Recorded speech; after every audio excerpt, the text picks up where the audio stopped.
بسم اللہ الرحمن الرحیم۔ ناظرین السلام علیکم۔ حضرت زینب رضی اللہ تعالی عنہا شیر خدا حضرت علی کی صاحبزادی، واقعہ کربلا کی چشمدید گواہ، نہایتی بہادر اور جرأت مند، کفر اور باطل کے سامنے ڈٹ جانے والی۔ آج کی ویڈیو میں ہم حضرت زینب رضی اللہ تعالی عنہا کی زندگی کا احوال جانیں گے۔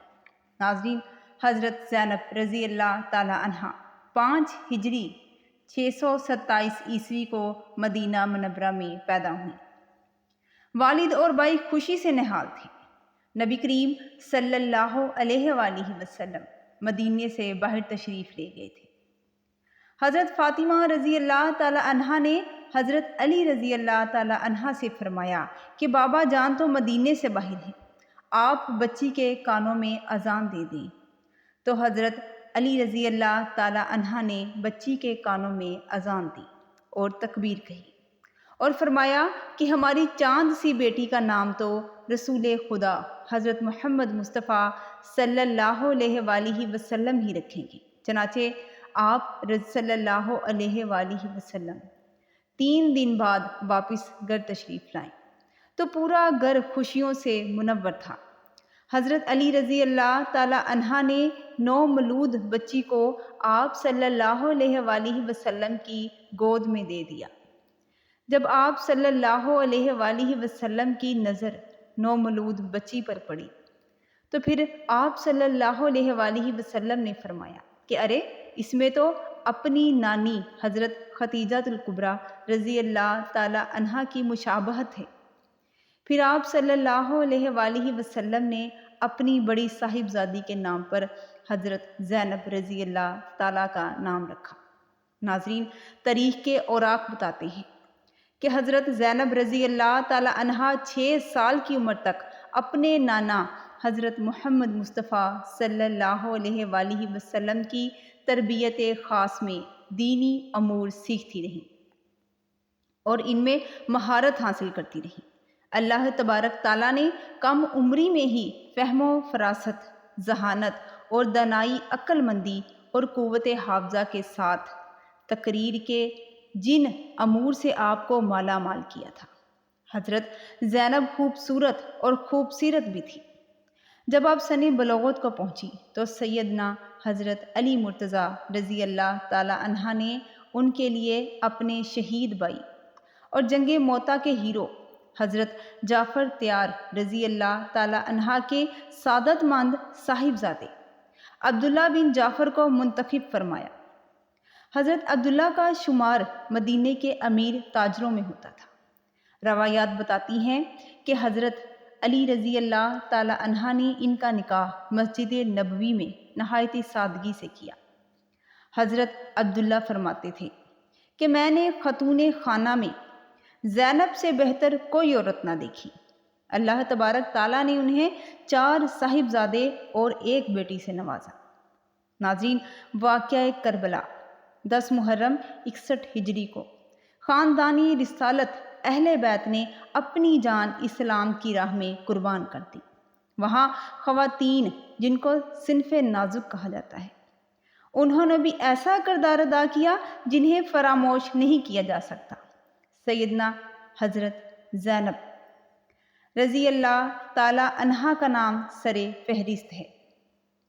سیدہ زینب حضرت امام حسین سے بے حد محبت کرتی تھی۔ آپ نے کربلا میں وہ باب مکمل کیا جو حضرت امام حسین رضی اللہ تعالی عنہ نے ادھورا چھوڑا تھا۔ یہ بات تاریخ کے ورق پر لکھی ہے کہ دین اسلام کی بقا کی خاطر حضرت امام حسین اور ان کے ساتھیوں کی شہادت سے نصیب ہوئی، اور اس مقصد کی تکمیل سیدہ زینب الکبریٰ کی اسیری کوفہ اور شام کی راہوں میں فصیح و بلیغ خطبات سے ہی ممکن ہوئی۔ حضرت امام حسین رضی اللہ تعالی عنہ کے اہداف کو مختلف مقامات پر، خاص طور پر حضرت امام حسین اور اصحاب کے کٹے ہوئے سر مبارک کے ساتھ محفل سجائی گئی تھی اور اسلامی ملکوں کے نمائندوں اور سفراء کو دعوت دی گئی تھی، اور ان کے درمیان ضمیر کو جگانے والی بے نظیر خطبات کے ذریعے بیان کرنا اور بنو امیہ کی حکومت کو زمانہ بر کے سامنے رسوا کر دیا۔ یہ دلیری فقط اور فقط حضرت زینب رضی اللہ تعالی عنہا کے حصے میں آئی۔ ناظرین، حضرت زینب رضی اللہ تعالی عنہا حضرت امام حسین رضی اللہ تعالی عنہا سے بہت محبت کرتی تھی۔ واقعہ کربلا 10 محرم کو حضرت امام حسین رضی اللہ تعالی عنہا کی شہادت کے بعد آپ نے حضرت امام حسین رضی اللہ تعالی عنہا کے جسم اطہر کو دیکھا تو سر مبارک تن سے جدا تھا، تو آپ کس قدر کرب میں مبتلا ہوئیں۔ آپ نے کربلا کے میدان میں ایک کے بعد ایک شہادتیں دیکھی۔ ناظرین، یہاں تک کہ اپنے بچوں کو بھی راہ خدا میں قربان کر دیا۔ کتنا حوصلہ چاہیے اس امتحان کے لیے۔ اگر سیدہ اس وقت ہمت ہار جاتی تو کربلا کے دہکتے صحرا میں لکھی گئی داستان کا علم کسی کو بھی نہ ہوتا۔ حضرت امام حسین رضی اللہ تعالی عنہا اور ان کے اصحاب کی قربانیاں ضائع ہو جاتی اور دین کی شکل نہ جانے کیسی ہوتی۔ جو بھی ہوتی وہ رسول اللہ صلی اللہ علیہ وآلہ وسلم کا لایا ہوا دین ہرگز نہ ہوتی۔ حضرت زینب رضی اللہ تعالی عنہا نے اس موقع پر سب سے پہلے پاک بیویوں کے حوصلے بلند رکھے اور جلتے ہوئے خیموں سے بچایا اور یزیدیوں کی لوٹ مار سے بچایا۔ حضرت زین العابدین کو بھی بچایا اور جلتے ہوئے خیمے سے اٹھا کر باہر لائیں اور شمر کے سامنے ڈٹ گئیں اور امامت کے چراغ کو بجھنے نہ دیا۔ تقوی اور دین داری کی یہ حالت تھی کہ اتنے سخت حالات میں نماز شب کو نہ بھولیں، بلکہ حالت اسیری میں بھی بندھے ہوئے ہاتھوں سے نماز ادا کی۔ اسی طرح بازاروں اور درباروں میں بھی بہت سارے خطبے دیے گئے۔ سیدہ کے خطبے طریق سنہرے ابواب تھے۔ آپ رضی اللہ تعالی عنہا نے فرمایا کہ جنہیں باغی قرار دے کر تم لوگوں نے شہید کر دیا تھا وہ اسلام کے اصل وارث تھے۔ آپ نے واضح طور پر بیان کر دیا کہ یزید دشمن اسلام ہے اور یزید کے دربار میں بھی فصیح و بلیغ خطبہ دیا۔ ناظرین، جس کا لنک ڈسکرپشن میں موجود ہے۔ یہ خطبات کیا تھے، ہمیں ان پر غور کرنا چاہیے۔ یہاں حضرت زینب رضی اللہ تعالی عنہا کے خطبات سے چند باتیں پیش کروں گی۔ ناظرین، روایات بتاتی ہیں کہ حضرت زینب رضی اللہ تعالی عنہا ابن زیاد کے دربار میں یوں گویا ہوئی کہ خدا کا شکر ہے کہ اس نے اپنے رسول کے ذریعے ہمیں عزت بخشی اور گناہ سے دور رکھا۔ رسوا تو صرف فاسق ہوتے ہیں، جھوٹ تو صرف تجھ جیسے بدکار بولتے ہیں۔ ناظرین، اسی طرح بازار کوفہ میں کوفیوں سے خطاب کرتے ہوئے آپ نے فرمایا کہ اے مکار غدار کوفیوں، خدا کبھی تمہارے آنسوؤں کو خشک نہ کرے۔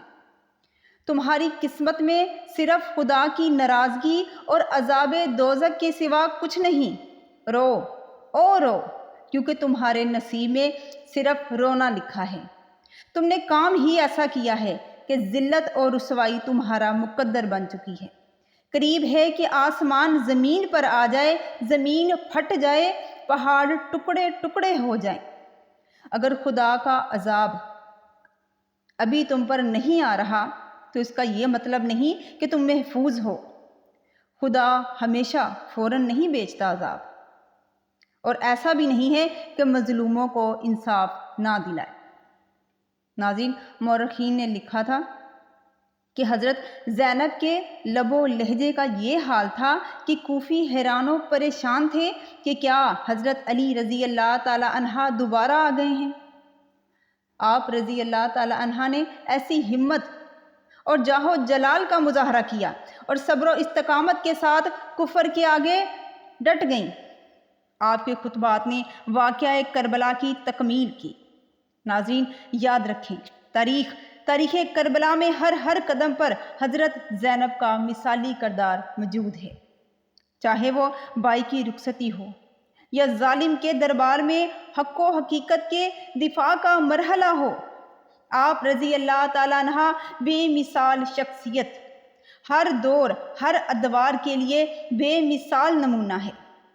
حضرت امام حسین رضی اللہ تعالی عنہ کی شہادت کے بعد حضرت زینب رضی اللہ تعالی عنہا نے حسینی پیغام کو دنیا والوں تک پہنچایا اور ایک دینی اور الہی فریضہ تصور کیا اور ظلم و ستم کے خلاف ہمیشہ اپنی آواز کو بلند کیا جہاں تک آپ کی وفات کی بات ہے۔ تو مورخین لکھتے ہیں کہ واقعہ کربلا کے بعد کچھ عرصہ آپ مدینہ منورہ رہیں۔ اس کے بعد حضرت زینب شام چلی گئیں۔ 63 ہجری میں دمشق میں ان کا انتقال ہوا۔ انا للہ و انا الیہ راجعون۔ دمشق میں ان کا شاندار مقبرہ آج بھی شام کربلا کا امین ہے۔ آخر میں اللہ تبارک تعالیٰ سے میری دعا ہے کہ اللہ تبارک تعالیٰ سیدہ حضرت زینب رضی اللہ تعالیٰ عنہا اور اہل بیت کے درجات کو بلند فرمائے اور ان پر کروڑوں کروڑوں رحمتیں نازل فرمائے۔ آمین ثم آمین۔ ناظرین، اگر آپ کو یہ ویڈیو معلوماتی لگی ہو تو ہمارے چینل گائیڈ آف اسلام کو لائک اور سبسکرائب کریں۔ اللہ تبارک تعالیٰ آپ کا اور ہم سب کا حامی و ناصر ہو۔ جزاک اللہ۔